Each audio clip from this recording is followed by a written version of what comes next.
அமெரிக்காவில் கூட எண்ணெய் வளம் இருக்கிறது. ஆனால் அவர்கள்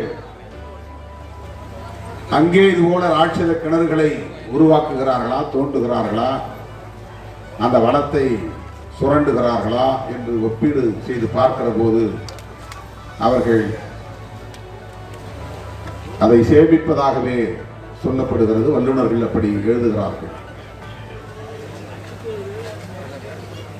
ஈரான் ஈராக் மீது அவர்களுக்கு பல அரசியல் பகை ஒரு புறம் இருந்தாலும் இந்த எண்ணெய் வளத்தோடு அவர்கள் கொண்டிருக்கிற வர்த்தக உறவு, உலக சந்தையில் அவர்களின் பாத்திரம்,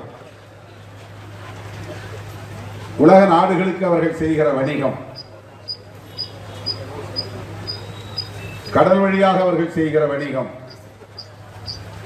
இதன் மூலம் அவர்களுக்கு என்ன பாதிப்பு என்று கணக்கிட்டு அந்த பாதிப்பில் இருந்தும் தான் அரபு நாடுகளை குறிவைத்து தாக்குகிறார்கள். அரசியல் காரணங்கள் மட்டுமில்லை, இது போன்ற பொருளாதார வர்த்தக அடிப்படையிலான காரணங்களும் இதற்கு பின்னால் இருக்கின்றன. எனவே இன்றைக்கு நாம் ஹைட்ரோ கார்பன் திட்டத்தை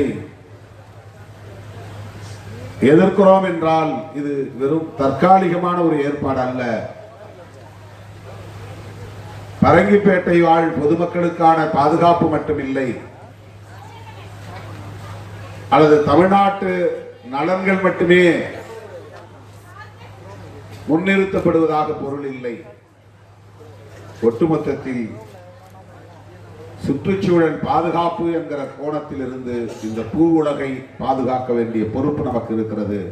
அந்த பொறுப்புணர்வோடும் தான் நாம் இந்த களத்தில் நிற்கிறோம். எனவே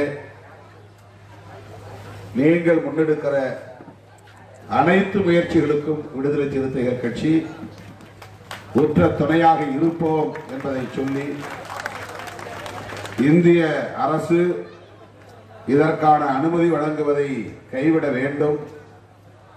இந்திய அரசுக்கு மாநில அரசு அழுத்தம் கொடுக்க வேண்டும். மக்களின் வாழ்வாதாரத்தையும் இயற்கை வளங்களையும் பாதுகாத்திட மாநில அரசும் இந்திய ஒன்றிய அரசும் முன்வர வேண்டும் என்று வலியுறுத்தவும் உங்களோடு நாங்கள் கைகோர்த்து நிற்கிறோம் என்பதை மீண்டும் ஒரு முறை சொல்லி, எப்போதும் உடன் நிற்போம் என கூறி முடிக்கிற வேண்டிய ஒன்றுதான். டெவலப்மெண்டல் ஸ்கீம்ஸ் என்கிற பெயரில், வளர்ச்சி திட்டங்கள் என்கிற பெயரில் நம்முடைய எதிர்காலத்தை நாம் சூன்யமாக்கிக் கொள்ள முடியாது. எதிர்கால தலைமுறையினருக்கான வாழ்க்கையை நாம்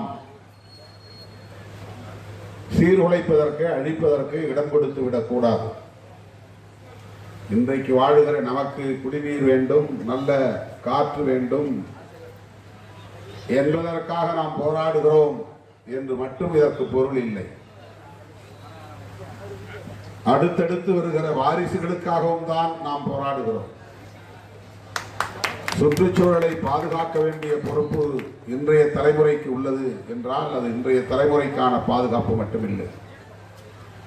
இந்த பூமி இப்போது வாழ்கிற மக்களுக்காக மட்டுமில்லை, இனி வருகிற அத்தனை தலைமுறைகளுக்கும் சொந்தமானதுதான் பூமி.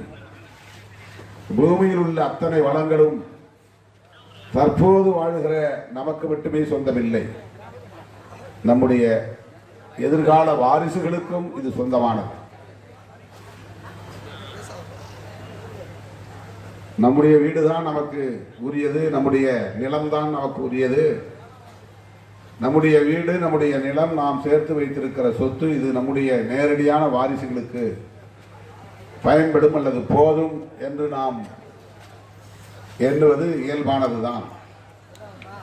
ஆனால் மனித குலத்திற்கு இந்த பூமி, உயிரினத்திற்கே, அனைத்து உயிரினத்திற்கும் இந்த பூமி சொந்தமானது.